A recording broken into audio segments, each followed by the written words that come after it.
Ah,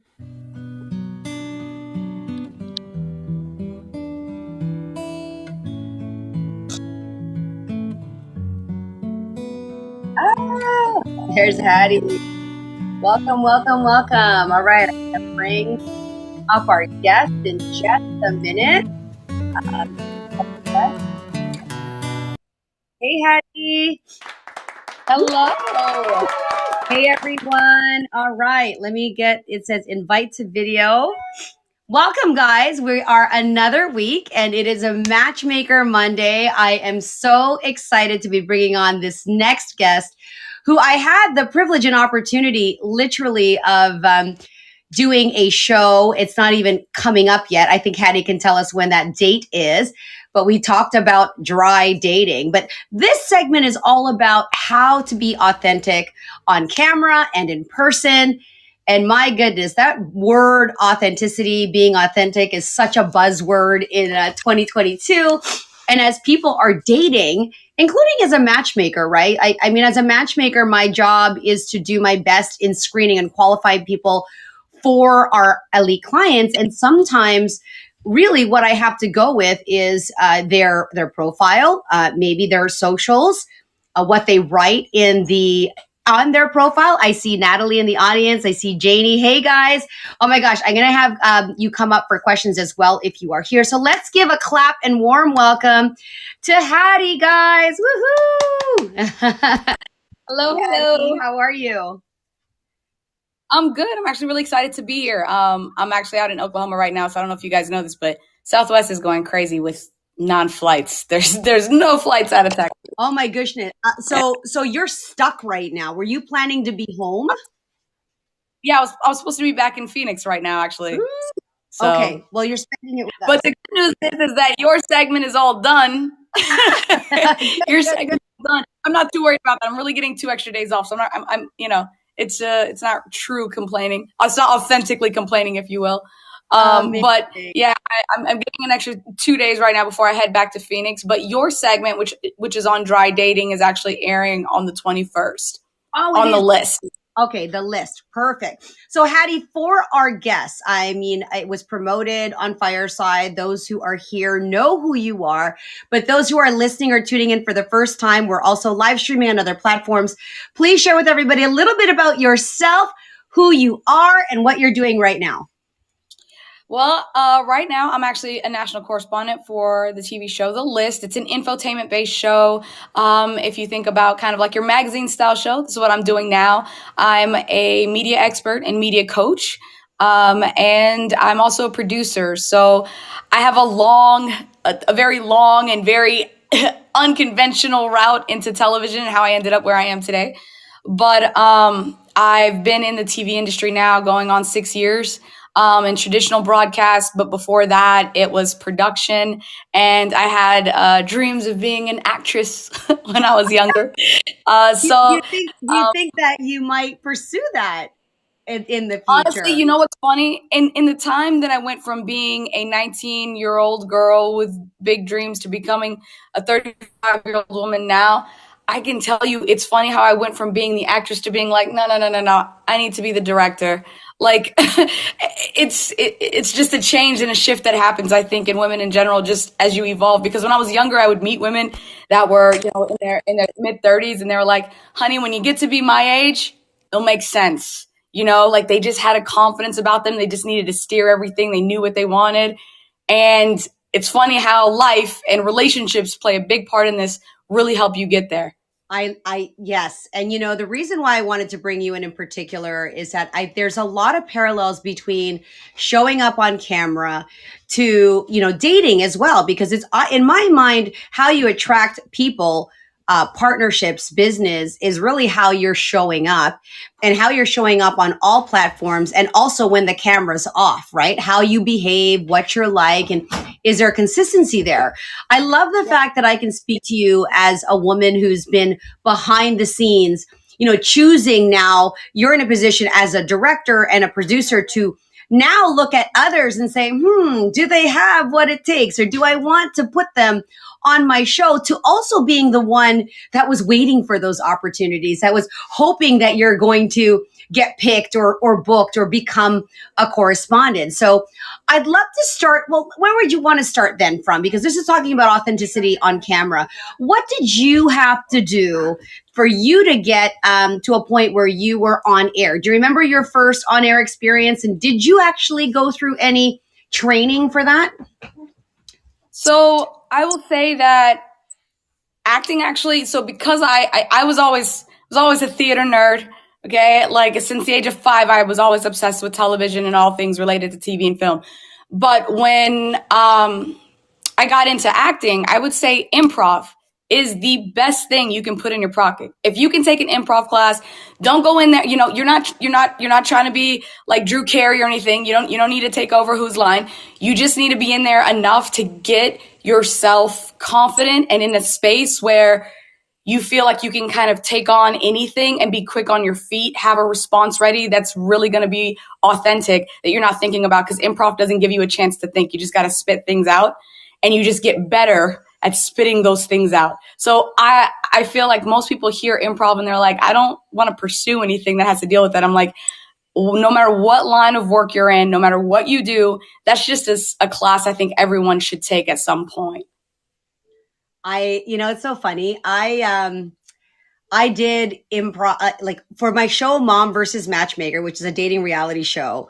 One of the things that we had to do, each of us, the mom and myself, had to task the date, get them like prep and date ready. So on one of my dates, because the date was with a comedian, she was the actual comedian and this guy has no comedic experience, but I took him in a segment to an improv class. And so that was a way for him to kind of break the ice and also get really comfortable with being uncomfortable. You know you're good at what you do because you thought to do that. Good on. Can I react to this? How do I, yes, can I react? I need to react to this. You're going to get a clap. Yes, that's good on you. There it is. Thank you.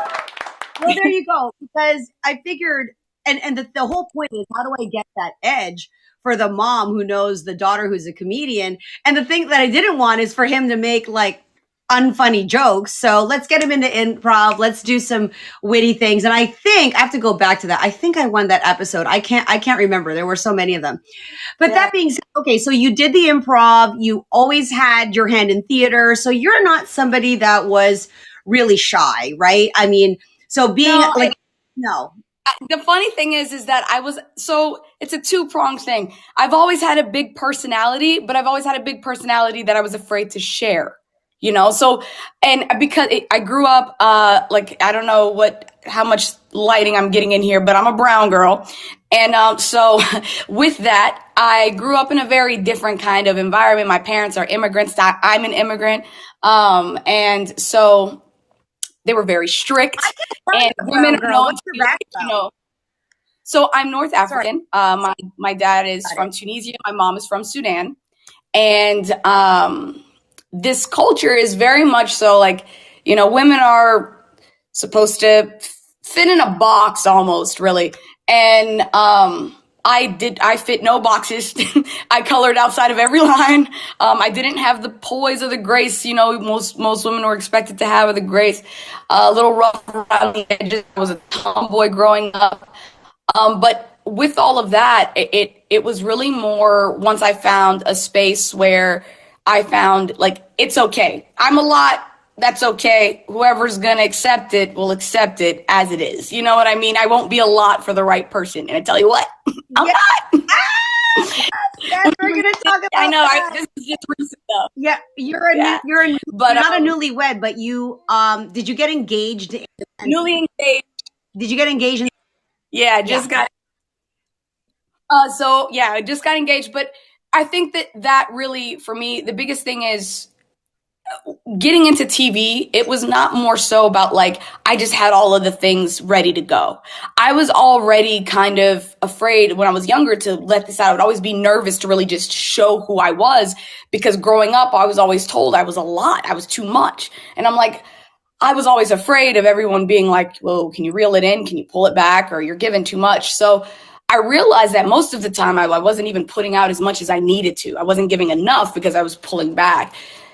No matter whether you're pulling back too much, whether you're reserving or putting in too much, it's always going to come off like something, it just won't rub people the right way. And I don't think that just as people, we generally put enough trust in the fact that if we truly just lean into who we are, people will like you for who you are. The ones that don't, truly, you won't care about either way. But I think that we don't lean in or rely on that enough. And that was something that even during our interview, we touched on. Yes, I want to go to that. I love what you're saying, and it sounds to me what you're saying is you did pull back a bit, but when did you sort of realize that, okay, I got to be me, and if I'm loud, I'm loud. I'm not for everyone, but I'm going to be for, as you said, the right person.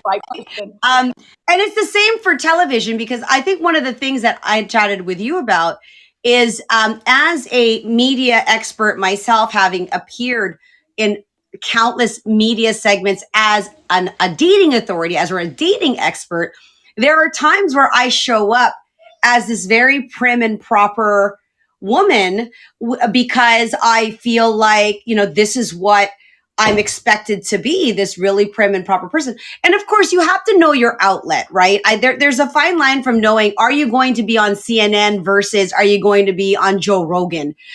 Such very different audiences and a different way to be. And you can drop the F-bombs. I don't know if I've sworn here or not. I don't even know what the protocol is, but I'm just being safe right now. But I think I've heard people curse. So yeah, talk to me a little bit about that, from pulling back to managing who you are on different platforms. Do you not adjust a tiny bit? Oh, absolutely. And I think that was one of my biggest struggles, even through my career, is finding that adjustment. When it comes to, I'll tell you one of the first official job that I got where I could be like, hi, I'm Hattie and I'm your host. And I was the host of the show out in Jacksonville. That was definitely an adjustment for me, because prior to that, I was so heavily hosting. I was doing correspondent work, but I was doing a lot of outside work that allowed me to really be my authentic self in live events and things like that. And even online and on social media. And then I got this hosting role. And I don't know if you guys are, so in Florida, obviously, the governor, his wife was the host of this show. The current governor, his wife was the host of this show before becoming the governor's wife. So she left and they brought me in, and I was like, are you sure? Because I don't know. I'm not sure if you guys, I don't know if you know what you're signing up for. And so when I got on, there was a part of me that I almost felt like I needed to kind of fill her shoes. I needed to be more of this person that was, and it's funny because even during this time, I was struggling with some of the people that I was working with. And I just kind of felt like, I was like, why do I feel like I'm not getting the feedback that I really want? And it wasn't until, and it took a call from my mom, because I feel I feel like that's another tidbit advice. You ever struggling? Call a mom, because it doesn't even have to be yours. Just a mom, find one. But she called me and she was like, I was watching your segments, honey. And she's like, are you okay? And I was like, what do you mean? She was like, you don't seem like you. And it took her to say that, because I didn't have enough, self-awareness at the time to really look at those segments. She was like, you seem kind of stiff. Like, you don't seem like yourself on camera. And nobody knows me better, obviously, than my mother, right? So when she told me that, and it kind of I went back and I was like, let me see if I see what she's talking about. I went back and I started to watch all my old tapes, right? As I started watching all my old content, and I was like, she's right. That's not me. Like, it's not, I was like, these jokes, what I do, like the way I'm responding, even the way that I'm fake laughing, along with some of this, I'm like, this isn't me. And so, and truly, like, at one point I was like, I have to be me. And it got to the point where I was on the show. I'm like, Curtis, that joke was lame, bro. As lame as you, let's move on. And I'm like, that's more me, and I have to be me. And the funny thing is that I started to feel more comfortable in my role, and naturally the content just started to get better. And then of course I get a call from my mom, and she's like, oh, there you are. I see you now. And I was like, all is good with the world. Yeah. So there are times when my kids will listen to me on a call or a casting, because, especially pandemic times, they're all around, and they're like, why do you sound like that, Mom? You just sound weird. And it's like, what do you mean? But I get it. You know, there's the polished version. And I think people also do that when they get nervous or they're on a date, right?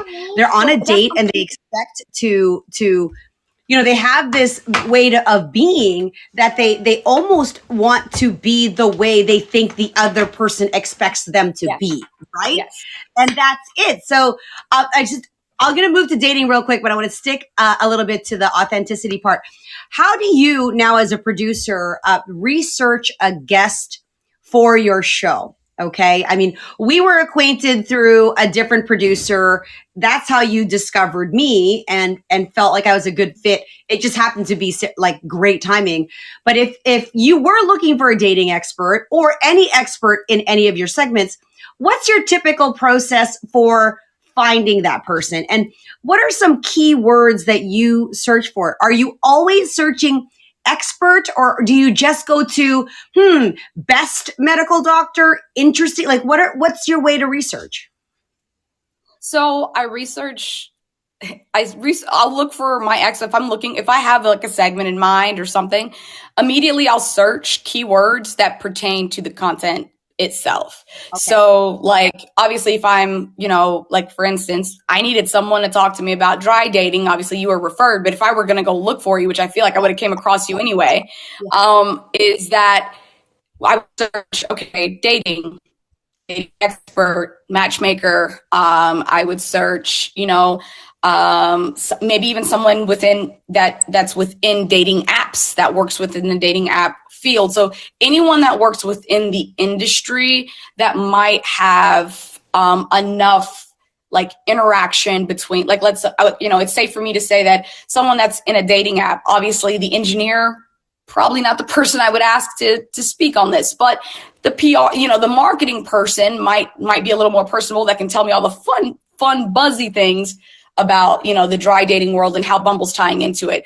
So it's more about like the role that they play. And then I just kind of take into consideration what their daily tasks would look like, or what, you know, type of interactions or things they would do that would lend themselves to be able to just provide the right tips or information that I would need that would really benefit the viewers. So let's go through, you write about, you're a correspondent. What are the topics of interest that you write about? Is it lifestyle? Is it, list? Yeah. And lifestyle is really, it's just all encompassing, because lifestyle is just about lifestyle.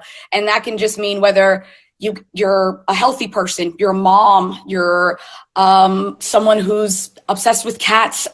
You know, it's a lifestyle, and you can have multiple. So it's so many things of interest. It just depends on what you want to really hone in on.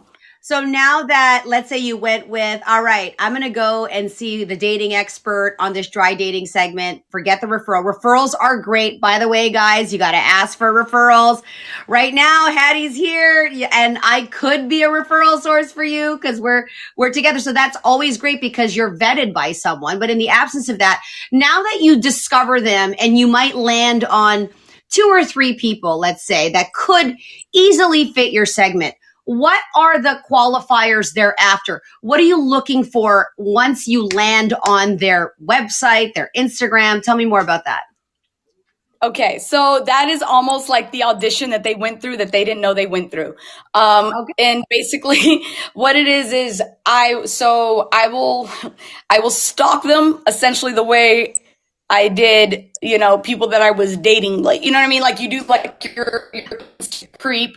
I will go on all social handles, but what I really look for is where I can find them on camera already. Like, where can I find them speaking already?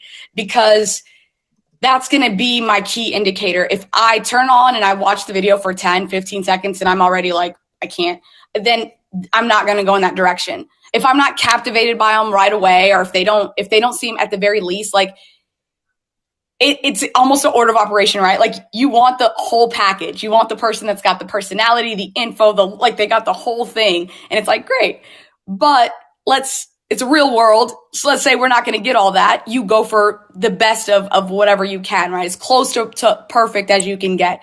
And so, the big thing is, what is their presence on camera? How do they come off? Like how how interesting are they to watch? How you know, that type of thing. Now, if that, right, okay, how engaging are they? And if that's not really hitting the mark, they're just okay. It's passable. You know what I mean? It's something new where you give them pass. You're like, they're not unwatchable, and that's fine.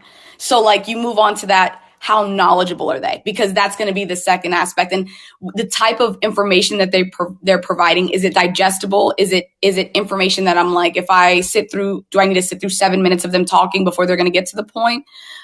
So even if they're not necessarily engaging, but they're efficient in the way that they speak, they're going to take it. Right. I love that. And that's what I've said to all of my like students, all of the business owners that are wanting to get on the map, that Instagram counts, YouTube counts, stories count. Do they have to be in media always? Like, how many times have you approached somebody who's never been on television, who's never had media? Right now, I would say out of the 10, like let's say I booked 10 guests, I've done 10 stories. I kid you not, 8 of them, I've never seen them on TV. I have found their Instagram, I found their YouTube channel, I found them on somebody else's podcast, or like I came across the content that matched the story, and it all aligned. And it's like, if they also happen to be watchable, is really the if you are great on camera, that's like icing, that's like gold. But like if you're watchable and you also are knowledgeable and efficient in the way that you can deliver your message, that is it. Like you can because I can tell you right now, I do not want to spend my day looking for experts. I want to get to my story. So it makes it so much like easier if I can find that person right away and just move on, because it's not like I'm looking like I need to find the most perfect matchmaker ever. I need to find the matchmaker that's going to get me this story done. Got it. And so that being said, if you do find somebody and they've got the great written profile, but they're absent of video, but you're so intrigued because they're just super Nobel Prize winner, did this or that. Do you actually take the next step and say, hey, I'd love to see what you're like on camera. I'm doing this segment. Like, I'm sure that's not the best way, but if you're trying to crack this story, is that something that you would do?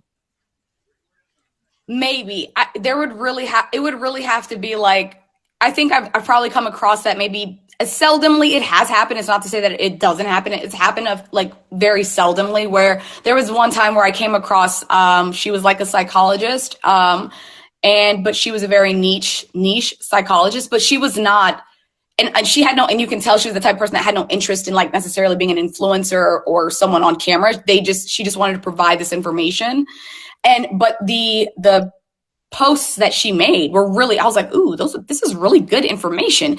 I was curious. It intrigued me enough to be like, I want to know how she would present this to me outside of this post.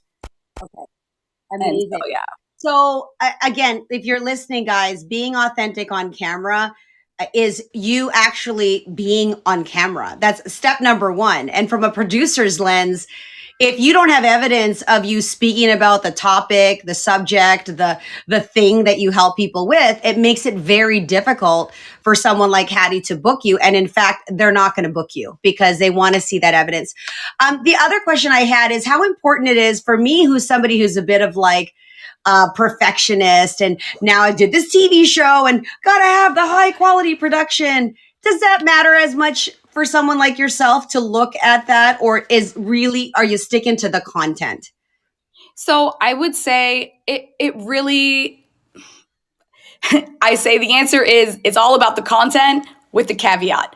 And so like an asterisk, because it is all about the content. If this person is just, moving and shaking on like in something in a setup exactly like this one, I don't care. We live in a Zoom world now. Like, I think maybe prior to 2020, I think people would probably be like, are they really shooting that at their house? And now it's like completely normal. So that's kind of gone out the window. Now, the thing, if I didn't know that, like, if there's poor like, this isn't what, if you and I do an interview, it's not going to look like that though, right? Like, you know what I mean? Like you'll be able to get us some good, like you'll be able to get me some good lighting and good camera and all this stuff, right? And as long as I get a thumbs up on that, I'm fine. Cause I don't judge the person cause I don't know, you know, someone posts a video, if all of their content is basically low quality, then yes, I'm going to start to question whether that's going to translate. Like if I need to do a Zoom interview with you, whether I'm going to get that quality. Like, don't you got an iPhone? Yeah. So I would say, right. So, but I feel like with like if you're talking about this, like this is clear. I can see you, like what you're using right now. It isn't like a basic ring light. All this stuff costs no more than like, I think if you didn't spend on Starbucks for a week, there's all of your equipment right there. I love it. Yeah. All right. And so when do you feel like people are being fake or inauthentic? Is that a gut feeling that you have, or you just, does it feel too canned? Tell me about when you see content that you're just thinking, I'm not jiving with that. So it's always apparent when someone's doing like, you know, what I call the hat and dance. You know what I mean? Like it's always apparent when they're doing that. And I think it's because you have to ask yourself, does anyone talk like that in real life? Like, do you talk like this in real life? Is that how you talk to the clerk at the store? Because if that's you, you know, if you're like this at the store, well, by all means, I'd love to meet you. You seem like an interesting individual. But I feel like most people, it's like, there's a saying, I heard in a law class that's, they were talking about like trying to find the line of like, you know, and it's like pornography. How do you know when is porn? It's like, and the judge goes, look, I can't tell you what defines it. I just know it when I see it. And that's the only thing with authenticity. You can define it as many different ways as you want. You only know it when you see it. I love that. All right. And then we're talking about being authentic on camera and in person.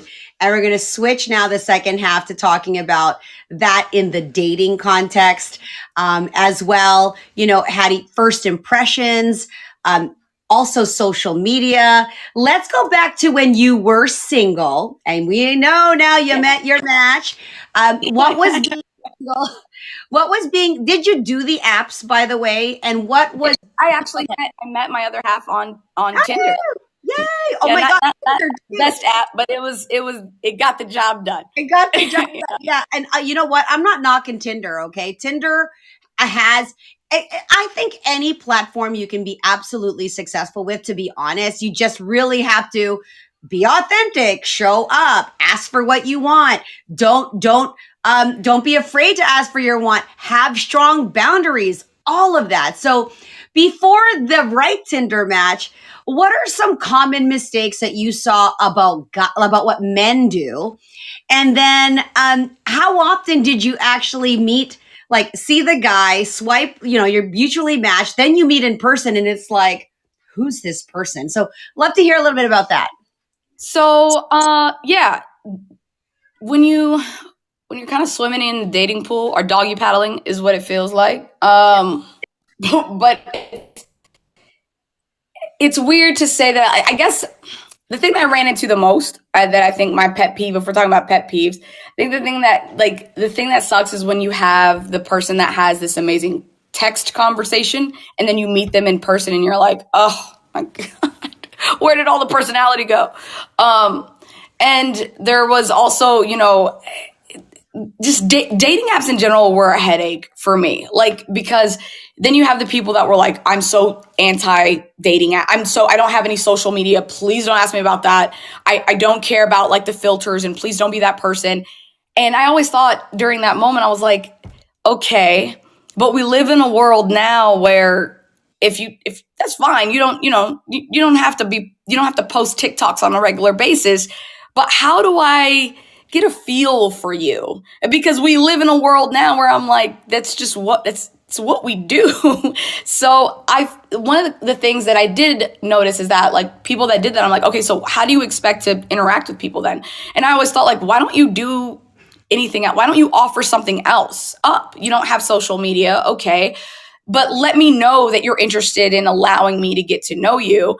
Maybe it won't be on the first date. And I find that interesting because I realize that the going back and dating in this landscape is so different, because it's like nobody wants to expend any form of energy whatsoever. Like expending energy is so, it's like, that's the highest level of currency in the dating world. And it's just like, you can't expend it if it's not for something that might be worth it, because there's so many people that you're sifting through. And what I've come to find is that, like, if you don't have social media, you already kind of throw yourself to the back of like the pool, because I'm like, I really don't know if this is gonna work out. But if you're someone that, okay, I don't have social media, but like, hey, like in a weird way, here's, because the thing that social media allows me to do is kind of look at pictures. I get a feel for your hobbies. I get a feel for this. So I'm like, if you don't have social media, you just better be social as hell. That's, you know what I mean? You are positioning yourself to just, you're really, I mean, for me, it's more like handing somebody your resume in a weird way, or like, you know, like a get to know me thing. Now that's all on you to do. So I feel like if they don't do that, it's really easy for me to lose interest. So which what is I'm hearing is, so when you were dating, for you, because everybody's different, right? Like for you, one way for you to feel safe, or one way for you to try to identify or connect with this person, is to see what were they like outside of this app. Because you can curate whatever you want on a dating profile, but are you really like that? Like what's your, so that's what you're saying. Exactly. So here's what I tried to, because I got into a debate with somebody about this, and I was like, no, we're not going to debate this, because I was like, in 2022, if you're going to be on a dating app, you should also have social media. Like, it doesn't make sense that you're on one and not the other, despite the fact that my now fiance doesn't have social media. But it's, the funny thing is, for me, is like, so with that, I look at Tinder, Bumble, all these things. It's like, this is the new age dating, right? So back in the day, where did you find these people? Out in the gym, at the bars, whatever. It doesn't seem like that's the case anymore. People don't approach people like that. So typically small talk is really out of the window. Like, and so that I might have met you at the gym, that automatically tells me something about you as a person. Does that make sense? But I'm meeting you at Tinder is like me meeting you like at a bar, and I saw this version of you, and you're only presenting this form of you. I don't see you as like who you present to the world, or who your natural self is, or how I would meet you in the natural world. I'm meeting you in a space where we're specifically going in this corner to specifically talk about dating. Like, I'm not meeting you in an all natural environment. So how would you feel now? And would you advise people to go on have a phone call before dating, hop on a quick video call before dating? Because you talked about this expenditure of energy, and time is money. And for a lot of my clients who, you know, their time is a lot of money, you know, going out, getting dressed, and not having an idea of who this person is. Are you for or against the quick video chat before a date? And what about, let's answer that before I go to the next question. What do you think about that? I'm totally for a phone call. Like, especially if there's no social media, there will definitely be a phone call. But I feel like that was my requirement. I was like, if there's no social media, there's 100% going to be a phone call. And but I felt like nowadays people are doing video. Do you think if you ever were single, or for your girlfriends that are single, like the phone call was enough for you if there was enough photo evidence? And like, is that what you're saying? I'm going to bring up Dr. Janie. She probably has a question. Go ahead. Like, would that be enough for me to go on the date with them? Yeah, like the phone call was enough for you. Like, but in present day, where video is like something everybody does, do you think that a video call is reasonable for someone before they go on a date? I feel like it's getting to a point where it's almost like, that's kind of, with so many pictures that people present themselves, and it's like, let's not waste our time, because at the end of the day, attraction's usually the first thing. It's like the door that opens, right? The door you walk through in dating is usually attraction. Some people date differently. I'm superficial like that. But like, it's for me, it's like that level of attraction. So like, I need to know that you actually look like you say you are, the way that you've presented yourself. Right. Okay. Oops. 1 second here. Oh, Dr. Janie. Hey, Janie. How are you? Hello, Carmelia. I am doing well, and I am loving this conversation between you and Hattie. Yay! Okay. Well, first of all, why don't you introduce yourself to Hattie? And I know Janie's been an expert you've been on the list, yes? I have not, but I am familiar with Mike Dunn when he was there. Yeah. Okay. Yeah. So tell our audience who you are, Janie, and then if you have a question for Hattie or a comment, would love to hear from you. Yeah, absolutely. So I'm Dr. Janie Lacey, and I'm a licensed psychotherapist, and my specialty is I work with relationship trauma. So I work with women that want to heal from toxic relationships so they can get to where you are, Hattie, so they can really thrive in their love life and their business. So that leads me to your question, to my question. So through your experience getting to this place of being engaged through and finding the love of your life through Tinder, I mean, what can you share with the audience of things that you've learned from those common red flags, but then also those green flags that said, you know what, let me keep going with this particular person because they're being, and then you get to this place of engagement. I think we always appreciate those stories, but love to hear from you, Hattie. So I can tell you that red flags, green flags are huge. And prior to this relationship, I was coming out of a very toxic relationship that I did need to take time to heal from. And the thing was being able to decipher very opposite green flags to red flags. And a lot of the red flags that I would immediately be like, nope.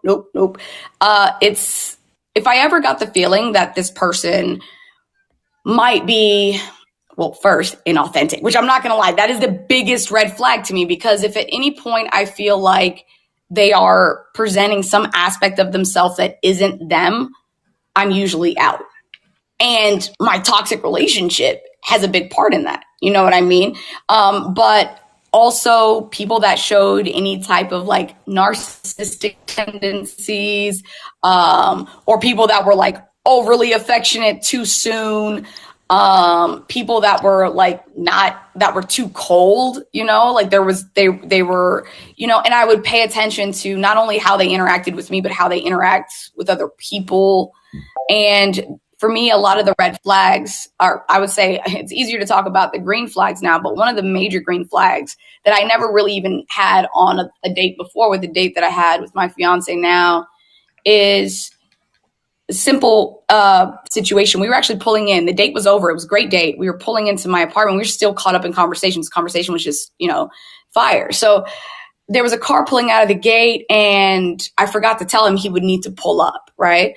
And so this car is coming out of the gate, and we're talking, and then and then we stopped. I was like, "Oh, I'm sorry. You're going to need to pull up so we can catch the gate." And he was like, and he looked at me, just stopped, and he was like, "What are you saying sorry for?" And I was like, "Cause you probably wanted to get up there and this and that." And he was like, "It's okay." He was like, "I'm enjoying my time with you. Like, I don't care about that gate." He was like, "Do you say sorry a lot?"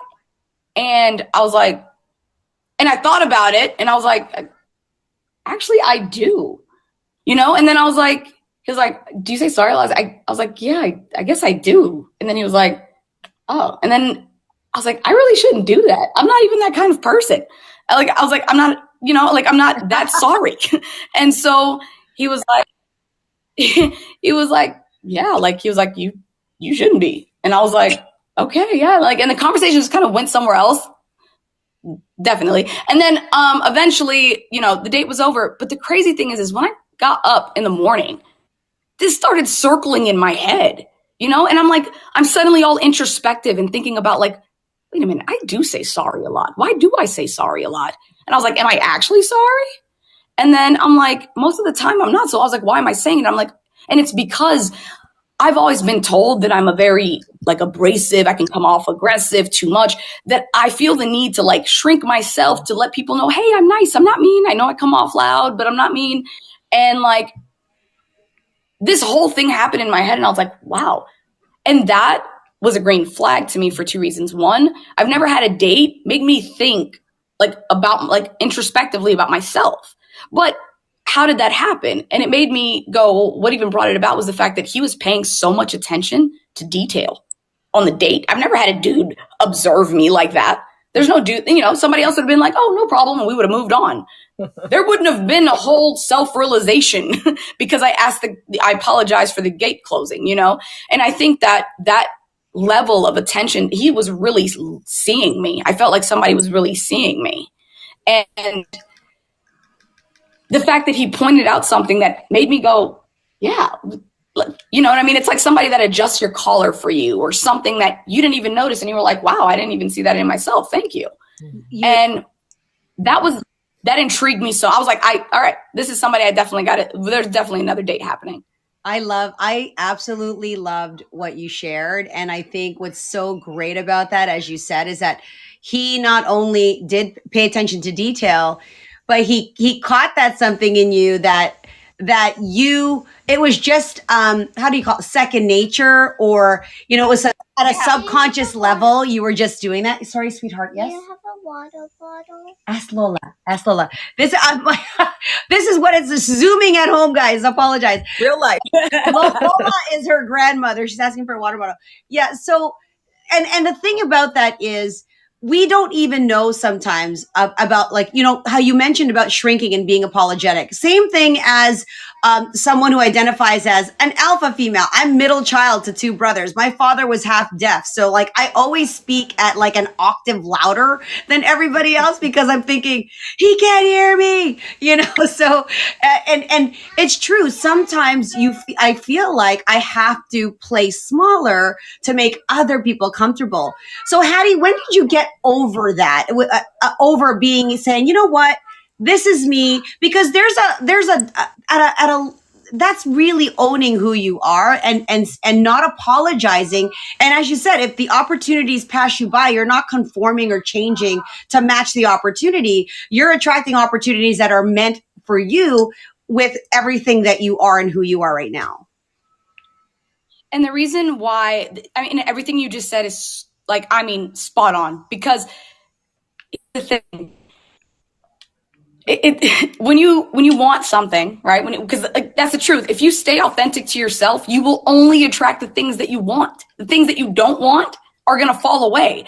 And if you stay authentic, well, you're being your true self, and that's why it's important to be your true self on dates, on camera, anywhere, is that whoever you rub the wrong way, I promise you, that happened because it needed to happen. I realized that the jobs that I was the most unhappy at were the jobs I adjusted myself so much for to fit. And then the moment I fit it, I found I was miserable and everybody around me was happy. And I was like, I didn't sign up for this. This was not my intention. So when it came down to it, it was like, well, do you want to be happy, or do you want to keep all these people around you that don't matter happy? And the answer is very apparent. I'm going to make myself happy, and that's going to mean I have to stay true to myself. That also means that you got to be brave enough to take the losses that come with that and understand those losses are not they're not a loss. You know what I mean? You just added some interest into your gains. I love that. I want to acknowledge some people. I see Rachel Weintraub in the audience. She is an incredible director, producer. She's working on multiple shows. Hey, Rachel, if you can come on up. Would love to see you. We have Jen here. She is literally on the Fireside team. So thank you so much for being with us, Jen. And then, of course, everyone else who's here in the audience. I did bring Daniel up. His hand was raised. Daniel, do you have a question for Hattie? Can you hear me? We can. Yes. Okay. Now, Hattie, my question is that I understand you were talking about the effects of the Bumble market and everything like that with dating. But my question of it is don't you think that that's currently at this time dramatically skewed, because women are going to get a lot more results than men do right now? Like I'd say 100 to 1 almost at this time. Yeah. So I'll tell you something. Oh, go ahead. I've been on Bumble for the last 6 months. And to give you an idea, I think I got maybe one hit in 6 months. And I was changing profiles and keeping things updated. But and the market out there is really tough right now. So in this tough, desperate market and the way things are, do you believe that there's going to be do you see a change in the market shifting at all, where things are going to balance themselves out? Because I know on Bumble, the women choose the guys, But do you see this trend actually changing, where things are going to get back to more balanced again, where a guy actually can get a result? I guess maybe.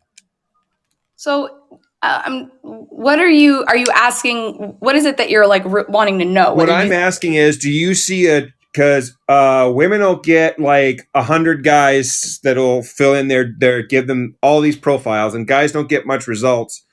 I'm asking is, do you see a dramatic change in the market of things kind of balancing out, where men will actually actually have a chance of actually getting more responses from women now? So I think that's what I'm asking. So the way you're posing the question, it sounds like you're talking about like the change in the market is like economical. We're talking about women and like.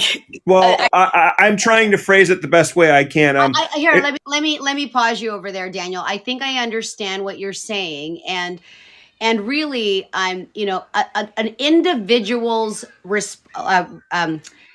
response, an individual's experience on a dating app like Bumble, because you could ask another group of men or a certain man, and they might have a completely different experience based on who he is, what he brings. And I'm not saying that there's anything, I don't know anything about you, so there's no offense taken here. None taken, no. You don't have a profile picture here on this platform. So I don't know if I clicked on your profile, you're newly, like you joined in December. So number one, even how you show up here, I can understand people are just trying, but having your face on the profile, having a great bio on your profile, similar to a dating app.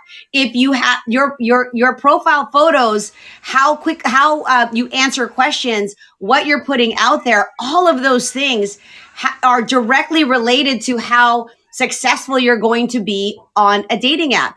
And so Bumble, as an example, it is a female first to contact men. Absolutely.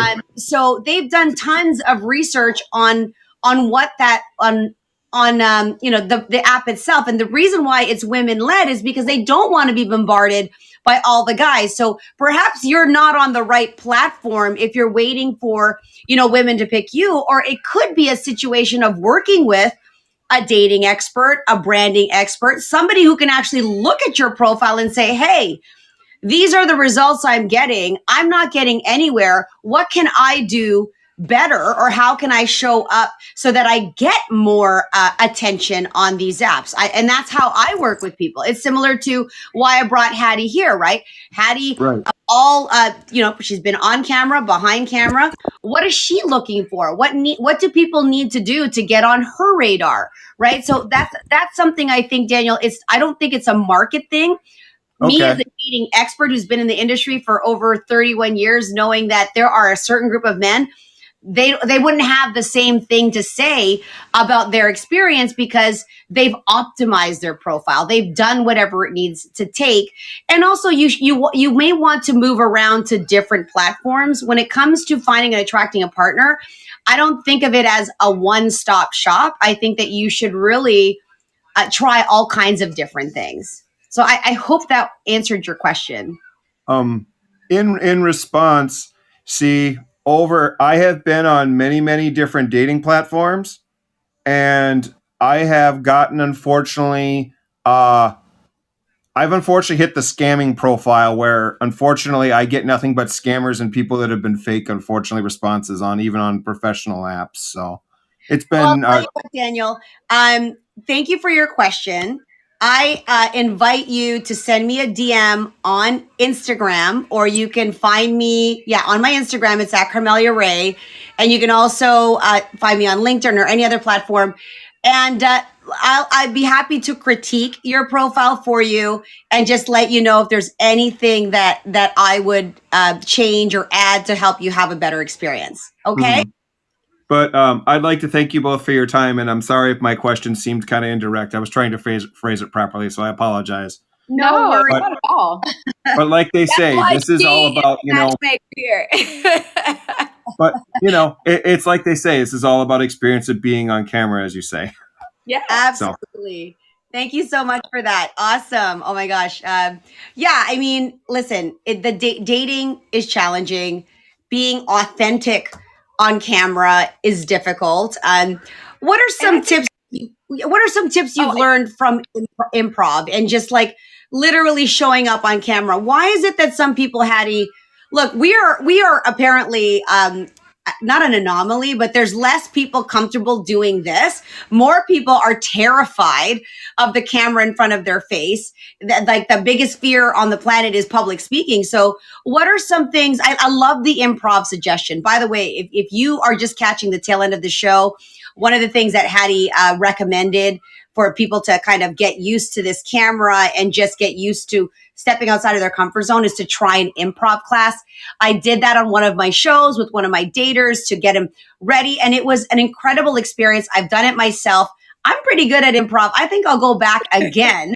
But any other tips that you can share for our audience in terms of like finding their way to being authentic when either on camera and in person? Absolutely. So the way I've kind of given this advice even to people who've come to be on guests on shows, and being authentic on camera translate exactly the same on being on a date. You know, the first thing is you got to be authentic on the outside and on the inside. It's got to connect, right? So it's the same thing when we were going to go on our interview and you were like, what do you think? What do you think? Do you think I should wear red or whatever? And I was like, Carmelia, I want you to wear the color that makes you feel like fire, because the only way to tap into your authentic self is to tap into your most confident self. Like tap into your confidence. So you got to dress the part. And even if that means dressing up, like let's say you're like, but if it, like for me, there's something about wearing a suit. Like there's something about wearing like a power suit that like brings out like my swag. You know what I mean? So wear something that really brings that out. Like that brings out the best self, like your true self, that just makes you feel your most confident. Or most comfortable, because sometimes people find their confidence in in how comfortable they are. So like my date with my fiance, for instance, I told him, I was like, listen, I am just getting off of work and I just did a 6-hour shoot on the water. Like I'm telling you right now, I'm coming hair tied, no makeup, and I got flip-flops on. And he was like, you know what? That sounds good to me. And he loved it because he was like, I don't even got to dress up for this date. I'm just winning. Like, so really don't be afraid to tap into what you want, because the thing is, you're going to meet the person that wants the same things. And there is something absolutely magical about that. And that's why you feel like you meet your best friend, because you guys are just on this ride that everything just clicks. It just takes a little time to sometimes come across that person. And trust me, I have kissed quite a bit of frogs to get to this prince. So like, I feel like it's truly something that if you stay authentic, one, on the outside, the other thing is you want to tap onto to that authentic self on the inside. And for me, that really means being connected to who you are. I am naturally sarcastic. I consider myself quick-witted, and I always got to come back for everything because I got 2 brothers. I had to stay sharp. I had to protect myself.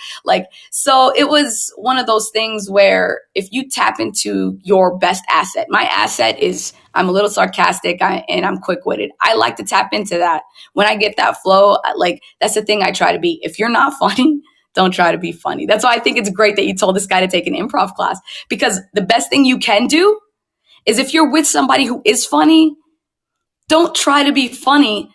Laugh at their jokes and make them feel funny. Because if you're not good at being the star of the show, I guarantee you that means you're going to be an excellent audience member, and an actor is nothing without their audience.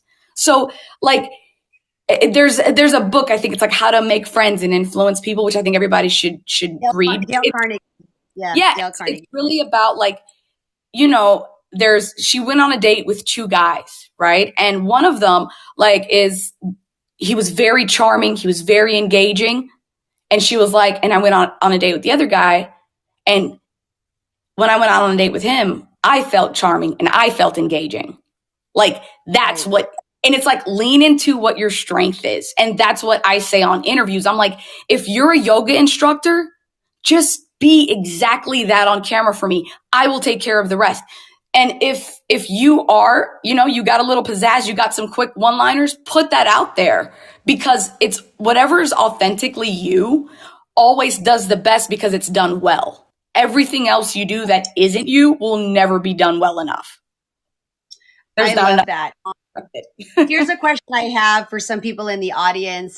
There are people who work in sort of we'll call it non-sexy kind of industries, whether that is like real estate or finance or accounting or engineering. Like what is a way that, and I've heard this from students in media classes that I've done, and where people's view of themselves is like, well, I'm boring. My topic's boring. Like, how do I talk about money and make it interesting? Like, what tips could you share for somebody who's maybe in small business, or, you've heard everything under the sun? I was actually speaking to a guy who's an SEO expert, and we were trying to think of some pitches or angles to get him, featured. And, like, how many ways can you talk about SEO, and how many ways can you talk about building wealth? And I don't know if those are topics that you cover, but what would be really newsworthy to you for people who are in those kinds of industries where it's not fun? I think I'm in one of the most interesting, entertaining businesses, right? Relationships, dating, matchmaking. But for people who are in finance, or like I said, they're in real estate or whatever, how can they spice it up, and what do they need to bring to the table that would get your attention? To get my attention, if they were looking to get on TV, my thing is this, and this is something I always say: there is no such thing as a boring story. There's just boring storytellers. I guarantee you, I can make my errands on a Sunday morning sound like the most epic adventure you've ever had. Like, it really is about leaning into the points that matter. And I think that the way that you to be a good storyteller, you have to be in tune with what you're saying, because people feel what you feel if you feel your words. There's a thing with the dry eyes guy. You know what I mean? It's there's a reason. It's like, dry eyes feel like this man presents himself, doesn't it? Like, and so it's really, you have to put that into what you do. So if you're a finance person, let's say you're talking about numbers. Well, I mean, to me, if it really is about, like, what can you do to make this personal? Because here's the thing. Everybody loves telling a story or hearing a story. And that's a fact. Like, like, if you can make numbers tell me a story, because, if someone tells me, did you know that you're probably giving away 1 penny out of every paycheck to, like, you know what I mean? Like, you're losing a cent a day, and that cent a day is do you realize that you're losing $1,000 a day or $1,000 a year, and you're losing it in this way, and you never knew? I would be like, hold on, come back. What were you saying? Because now you're personalizing it to me. And the thing is, if you want to know, if you're wondering how to connect with someone, well, then you got to ask yourself, what is it that I would want to know? You know what I mean? Like, what is it that intrigues me? Because the same thing that you stop at a news feed is other people are stopping at. The same thing that you're inclined to share, everybody else has that same thing. It's like, it's funny how people, it's like when they start to think outside of themselves and want to think about people outside, like they're like, this is how people think. It's like, all you have to do is remember, you are a people. Right. We're all, it's relatable. So if it piques your interest, it will pique their interest. Finance or accounting, if you find it to be boring, then you need to find something you're excited about and that you find exciting. But if you find accounting exciting, and I have met people who find things like IT, accounting, these things very exciting. I think SEO, when I found somebody who was passionate about SEO, made this the most fascinating topic to me. You know what I mean? But I got a guy that's got an incredible story on SEO, and I was like, I was popcorn leaning into that story. You know what I'm saying? But I wanted to hear from you as the producer, as the person who looks for those things. And I love what you just said. It's not, and it reminds me of that thing. It's not what you say, it's how you say it, right? Like, and two different people, as you said, might have that delivery, but you're looking for someone who can like where you're leaning in and you're interested in what they have to say. Absolutely. And the thing is you don't have to think hard about it, because if you just have to ask yourself. It's funny. Me and my fiance have, when we get into arguments, he's literally said this. He's like, you know what? Every time we've gotten into an argument, he gets into and it starts to really, we really start getting at it. And he was like, you know what I've noticed? He was like, the moment those times I'm overly thinking about what it is that I think that you're thinking or that you're wanting, he was like, but if I just whenever I like lean back and just do what I naturally want to do, the fight just kind of unravels and we just click. You know what I mean? Because the thing that brought us together was the fact that I was authentically me and he was authentically him. You know what I mean? And anytime there's a riff, it's usually just a miscommunication of what that is. But as long as we stay within that and don't try to shift without that, or, you know, outside of that, we click. And I feel like that right there is the secret sauce that we forget to kind of just, you know, sprinkle into every aspect of life, which is if we really just lean in and stay true to what it is that we're feeling and presenting, the things that we're excited about, it's like laughter. Laughter's contagious. A yawn is contagious. Why? Because if someone starts laughing right now uncontrollably, all of us are going to start laughing. And it's true because excitement spreads like that. And if you're excited, I'm sorry, if I hear somebody excited about like quantum physics and they're just going off, I am intrigued. I'm like, I don't know what you're saying, buddy, but you seem fascinated and I am fascinated by your fascination. Like, and I think that that's what we just have to remember, even on when we're going on these dates, but really just every day in life. Finally, what the heck is your inbox email like? And any tips for anybody that's trying to get your attention, trying to pitch a segment? Do you like it to say pitch? Do you want them to be like the title in the story? Like, I don't even know how many emails you would get, but how does one get through to you? And what's your best advice for someone who's like excited about something and wants to get your attention? So that's my final question. And then we're going to end off with how to reach you. My God, I would love to. Oh, Dr. Janie wanted some tips on how to get people excited about my journey as a single dad of 2 through adoption. Okay, so that's an actual question. Talk to me later. There's plenty to be done about that. Okay, perfect.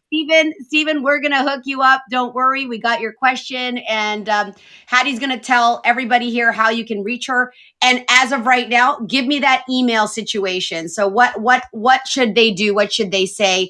And we all know, don't be writing like 10 paragraphs or anything. So give it to us the way you want it, Hattie. So I would say if you are, for me personally, and every producer is different, but I love seeing that it's like pitch in the subject line and then give me the headline. And usually the headline will sell me. Like, okay. I don't want an email that's going to like with a subject line that tells me there's more. Like if I read the headline of the pitch, you know what I mean? Dry dating's hot. This expert's telling us how to get through it. You know what I mean? Like, okay. That is going to catch my attention and that I'll dive into. Like if you're going to give me the headline, the buzzword, when you do most of a producer's work for them, that's usually the quickest. It's like it's cheese to a mouse. Yes. And do you like to see at least either a media reel or some credit, like you said, whether or not you want to see some camera evidence, especially if it's the list where you're going to be putting a camera in someone's face. We're not talking about editorial, but if you've ever worked on the editorial side, are there different tips to get published, or is it the same pitch? Is it the same pitch process for editorial? If you've ever done that. So within broadcast, the process is pretty much all the same. So like, I mean, with TV, you got different, the thing that sucks is, I'll tell you this, if you ever want to really get in, you need to do your research on the industry itself to understand. Cause like one of my pet peeves was when I was working on a lifestyle show that was at a news station and people come in and they're like, oh, I'm on ABC News. And I kid you not, that's the quickest way to get yourself not invited back. If you don't know the name of the show, you don't know the host, you don't know all the facts about the show. And then you come on and you're just like, I'm on this platform. That rubs everyone the wrong way. Because you feel used, you know, and it's like, we invited you here. You were supposed to be a guest, that kind of thing. So, really do your research before going in. But the biggest thing is make sure your pitch has to be tailored. Because if do not send a blast pitch unless truly the type of content that you are providing is something that would truly fit everything. But if not, it's going to take the work to really authentically pitch differently to different things, because you can pitch the same story to a news station that you could to a lifestyle show, and they would have 2 different angles presented, or it would be, produced differently, but it's the same story overall. But if you pitch it the same way to both, you might get denied at both. You know what I mean? So crafting a tailored pitch is very important. I love that. And Stephen McCall is the one who had the question. How do our friends reach you? We're going to have you back at another time. I know you're up to a lot of different things. So what can you share with our audience where they can reach you for potential pitches? Where can they follow you? Is DMs on your Instagram cool? Or do you how do you want them to contact you if it comes down to story? And remember, a lot of people are watching, or they can reach me and I can tell you how to reach Hattie. But Hattie, the floor is yours for how people can reach you. Yep, you guys can find me. Almost all of my handles are Hattie the Host. It's HADDIE the Host. Instagram, Facebook. I'm not gonna lie to you. My Twitter it's dying, people. It's dying. I don't know what to do about it. But I don't have very much to tweet. But Instagram, I'm very active. If you want to reach out to me, you can also email me. It's HattieDJamal@live.com. Just make sure that you attention it, Hattie, and with whatever it is you'd like to say to me, or what the email is pertaining to. Otherwise, you can DM me. I'm not a private person. If you want to reach out, say hello. You got questions, feel free to hit me up anytime. Slide in those DMs. I love it. This is the Matchmaker Monday show, guys. I really wanted to focus on media, being authentic on camera, also helping. I think the more visibility, why this was so special to me is, for those who are single and want to increase their visibility, I think media is an incredible way to do that. You get more eyeballs than swiping, but also too, Hattie did meet her partner on Tinder and she did go through a lot of frogs and she found her prince. And so for all those reasons, I'm just so blessed and honored that you're here. Thanks to our audience, to Jen, Janie, Rachel, everybody that came through, Natalie, and we're going to share this when we're done. So there you have it, guys. Thank you so much. We'll be back next week for Matchmaker Monday, and make sure you follow Hattie when she leaves the show. So thanks, guys. If we can give her a clap or, thank you for her hard work and everything that she did here. It was a pleasure. Yay! And I hope you make it home safely. What's the when are you planning? When are the flights coming back? So flying out tomorrow. So I should be back in Phoenix tomorrow. And you guys be on the lookout. Go to thelist.com because Carmelia's segment is going to be airing on the 21st. So you can check your listings to see if it's airing in your city, where and when you can watch it. Yes, I will post that link on the 21st when I do another show. I know it's on a Monday, so I love that. And on the same day, I'm going to be on a Toronto morning show talking about online dating safety. So there's a lot of different